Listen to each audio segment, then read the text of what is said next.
Señor presidente,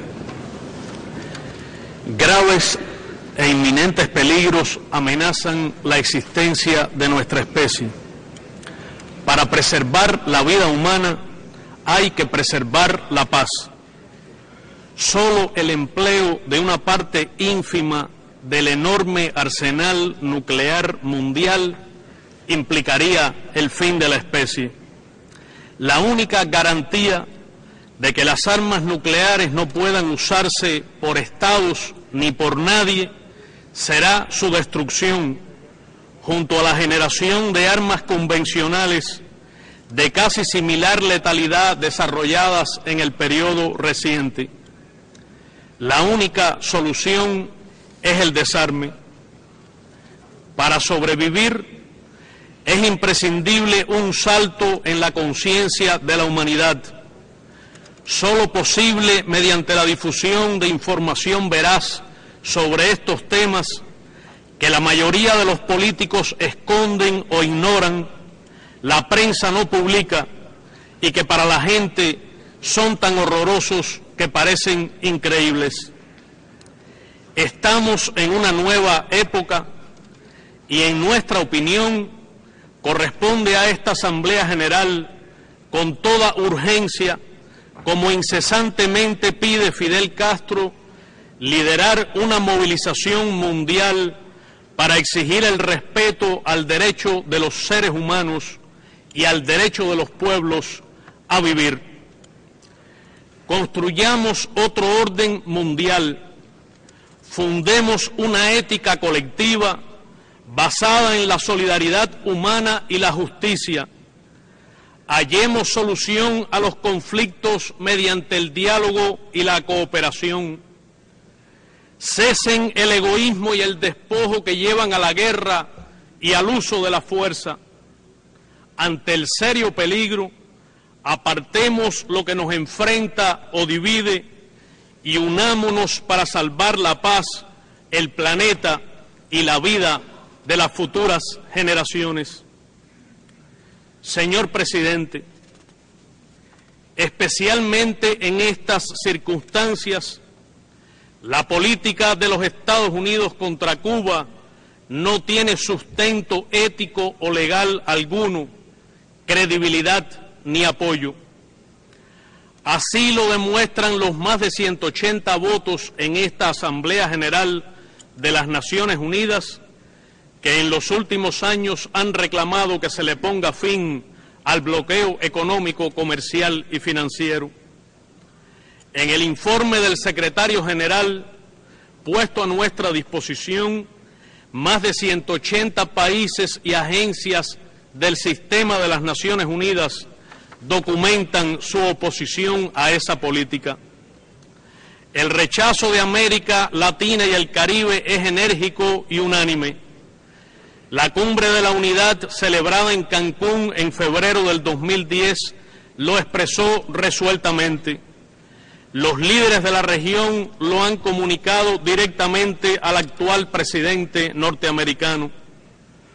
Puede asegurarse que el repudio expreso al bloqueo y a la ley Helms-Burton identifica como pocos temas al acervo político de la región. Visiones igualmente inequívocas han sido refrendadas por el movimiento de países no alineados, por las cumbres iberoamericanas, las cumbres de América Latina y el Caribe con la Unión Europea, por la Unión Africana, por las cumbres del Grupo ACP y prácticamente por cualquier conjunto de naciones que se haya pronunciado a favor del derecho internacional y el respeto a los principios y propósitos de la Carta de las Naciones Unidas. Es amplio y creciente el consenso en la sociedad norteamericana y en la emigración cubana en este país contra el bloqueo y a favor del cambio de política hacia Cuba. Encuestas recientes demuestran que el 71% de los estadounidenses abogan por la normalización de las relaciones entre Cuba y Estados Unidos, mientras que el 64% de ellos y similar proporción de los cubanos residentes en el sur de la Florida se oponen a la prohibición de viajar a Cuba que conculca sus derechos ciudadanos. Señor presidente, como en otros temas, 2 años después de haber proclamado el presidente de los Estados Unidos un nuevo comienzo con Cuba, los hechos confirman que nada ha cambiado, ni ha utilizado sus amplias prerrogativas para flexibilizar el bloqueo. Las sanciones contra Cuba permanecen intactas y se aplican con todo rigor. En el año 2010, el cerco económico se ha endurecido y su impacto cotidiano sigue siendo visible en todos los aspectos de la vida en Cuba. Tiene consecuencias particularmente serias en esferas tan sensibles para la población como la salud y la alimentación. Los servicios oftalmológicos cubanos no pueden emplear la terapia térmica transpupilar por medio del microscopio quirúrgico en el tratamiento a niños que padecen del tumor retinoblastoma, es decir, cáncer en la retina, porque es imposible adquirir los equipos para este tratamiento, que solo pueden ser comprados a la compañía norteamericana Iris Medical Instruments. Sin esa tecnología no es posible tratar el tumor de la retina y que el niño conserve el ojo afectado. Los niños cubanos no pueden disponer del medicamento sevoflurane, el más avanzado agente anestésico general inhalatorio, o sea, anestesia para operar a los niños, porque a su fabricante, la compañía norteamericana Abbott, se le prohíbe la venta a Cuba. Tampoco se puede adquirir el tomógrafo de coherencia óptica, OCT, para estudios de retina y del nervio óptico de la firma alemana Carl Zeiss, porque tiene componentes que aporta la compañía norteamericana Humphrey.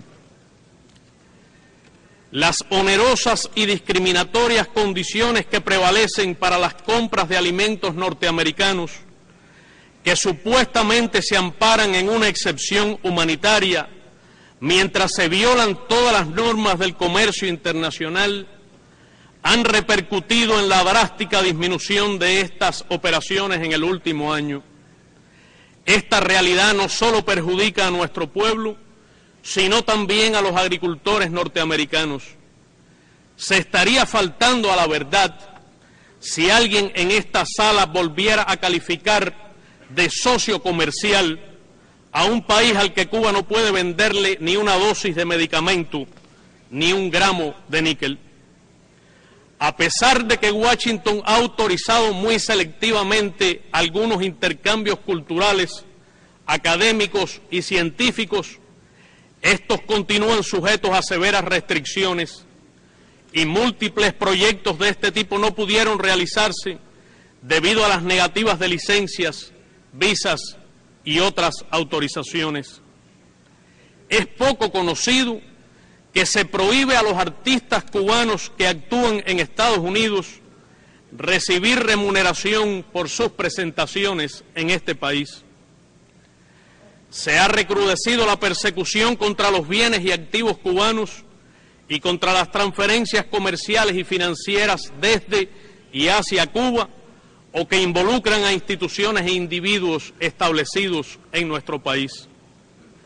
Las multas de los departamentos del Tesoro y Justicia contra entidades de su país y de Europa en este último año por transacciones realizadas con Cuba, entre otros estados, superan en su conjunto los 800 millones de dólares. El gobierno norteamericano, en una escalada evidente, se ha apropiado también de transferencias en monedas de terceros países como el euro. La confiscación de una transferencia de más de 107.000 euros pertenecientes a la Compañía Cubana de Aviación y realizada por medio del Banco Popular Español desde Madrid a Moscú, constituyó un verdadero robo. El daño económico directo ocasionado al pueblo cubano por la aplicación del bloqueo supera en estos 50 años los 751.000 millones de dólares en el valor actual de esa moneda. Señor presidente, a pesar del rechazo universal a esta política, altos funcionarios de este gobierno han reiterado que se mantendrá invariable. El pasado 2 de diciembre, el propio presidente Obama ratificó las sanciones contra Cuba, aludiendo al supuesto interés nacional de los Estados Unidos. Pero todos saben que la Casa Blanca sigue prestando mayor atención a los intereses especiales, bien financiados, de una exigua minoría que ha hecho de la política contra Cuba un negocio muy lucrativo. Es evidente que los Estados Unidos no tienen intención alguna de eliminar el bloqueo. Ni siquiera se vislumbra la voluntad de su gobierno para desmontar los aspectos más irracionales de lo que es ya el conjunto de sanciones y medidas económicas coercitivas más abarcador y prolongado que se haya aplicado nunca contra país alguno. Históricamente, cada vez que se desploman los pretextos esgrimidos como supuestos obstáculos al levantamiento del bloqueo contra Cuba, se sustituyen por nuevas excusas para justificar la continuidad de una política que es insostenible desde todo punto de vista. Muy recientemente, el 19 de octubre, el presidente Obama calificó, según varias agencias de prensa, de insuficientes los procesos que, a su juicio, ocurren hoy en Cuba, y condicionó cualquier nuevo paso a la realización de los cambios internos que quisieran ver en nuestro país. El presidente se equivoca al asumir que tiene derecho a inmiscuirse y a calificar los procesos que hoy tienen lugar en Cuba. Es lamentable que esté tan mal informado y asesorado. Las transformaciones que hoy emprendemos los cubanos responden a nuestros anhelos y a decisiones soberanas de nuestro pueblo.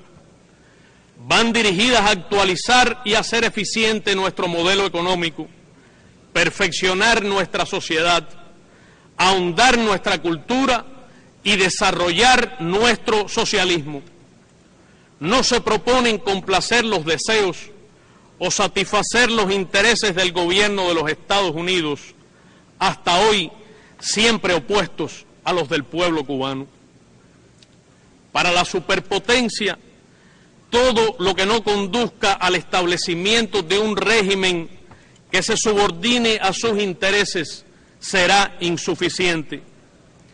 Pero eso no va a ocurrir porque muchas generaciones de cubanos han dedicado y dedican lo mejor de sus vidas a defender la soberanía y la independencia de Cuba.